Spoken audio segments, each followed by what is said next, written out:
Welcome to Evening Updates for 17 December and Salam Ibu Betiriku.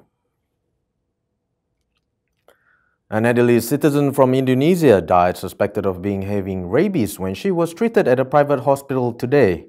The 69-year-old woman known as Tui Ji Tin is from Jalan Dwi Kora, Pulau Tayan Utara, Sangau, Indonesia. According to resources, the woman was bitten by a dog at a home about 3 months ago, but did not get treatment since. 2 months later, she complained to the pain in her leg and had been hospitalized in Pontianak's hospital before being referred to a private hospital here on December 13. The woman was later confirmed dead at about 6 a.m. and her body was brought back to Indonesia at 2:30 p.m. However, it was learned that the woman's case was not listed as a rabies victim in Sarawak as she was bitten by her own home. Hence, there has been no confirmation made by the Ministry of Health or State Health Department on the case.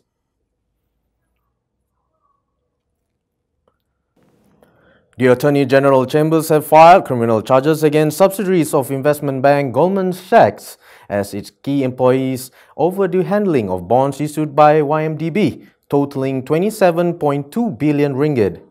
Attorney General Tommy Thomas said the charges were filed against Goldman Sachs, former Southeast Asia Chairman Tim Lesner, and former YMDB employees Jasmine Lu Ai Swan and fugitive businessman Joe Low. He added that the banker Roger Ng Chong Hua would be charged shortly. Thomas said Lesner and Ng has conspired with Law, Lu and others to bribe Malaysian public officials in order to procure the selection, involvement and participation of Goldman Sachs in the 3 bond issuances.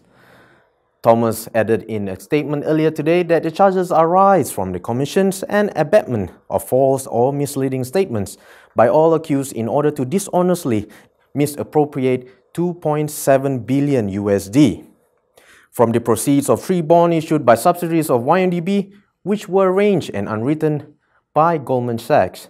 He said if no criminal proceedings are instituted against the accused, their undermining of financial systems and market integrity will go unpunished.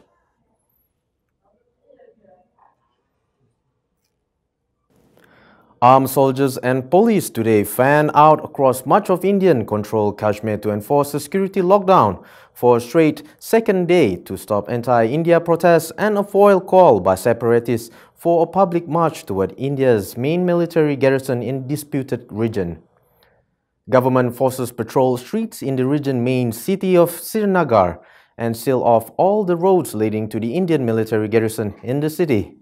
3 Kashmiri leaders known as the Joint Resistance Leadership or JRL called for Kashmirs to march the army cantonment in the protest of Saturday's killings of 7 civilians and 3 rebels during an Indian counterinsurgency operation. Police said in a statement that they are regretted these killings and the protesters had come dangerously close to the fighting. Kashmiris deeply resent Indian rule and support the rebels called the territory be united either Pakistani rule or as an independent country. In recent years, mainly young Kashmiris have displayed open solidarity with the rebels and sought to protect them by engaging troops in the street clashes during India's counterinsurgency operation, despite repeated warnings from the Indian authorities. Nearly 70,000 people have been killed in the uprising and ensuing the Indian military crackdown. Well, that's all the updates for today, and I'm Kamaruddin Bujang. Salam Ibu Betiriku.